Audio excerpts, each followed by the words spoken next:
Hai, salutare băi fraților, bine am găsit la un nou clip. Eu sunt Cristi și am vocea asta pentru că cred că e a 20-a încercare când încerc să filmez.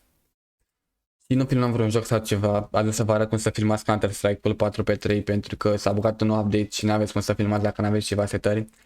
Deci în primul rând, să aveți OBS-ul luat.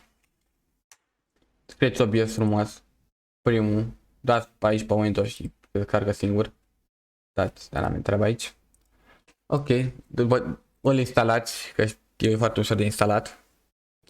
Apoi intrați în el, faceți o scenă foarte ușor, dacă fac o scenă o să apare ecranul negru și n-are rost. Apoi faceți un window capture, dați add window capture, dați unde e aici. Window display, scuzați, display capture. Foarte frumos. Dar dacă o să fie setările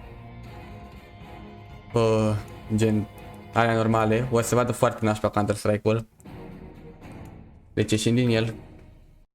Să vă arăt și la properties că n-am nimic pus. Dați slim. N-am pus ceva, n-am ce option sau ceva. Ok, intrăm la OBS.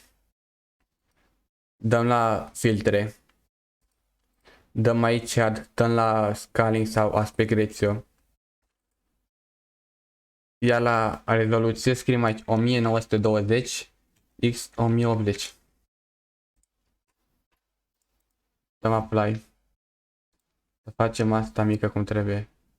Nu știu ce să fac așa. Facem asta așa mică cum trebuie. Ok.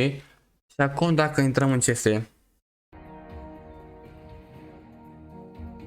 ar trebui să vadă bine. Să vede bine. Uitați, n-are nicio mică treabă. N-are nicio treabă.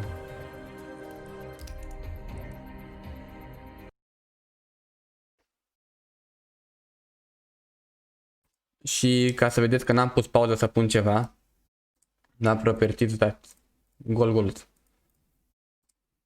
Ăsta a fost tutorialul de azi, eu am fost Cristi, dacă v-a plăcut apăsați pe butonul de like, share, subscribe sau vă abonați. Iar ne vedem data viitoare, pa, pa!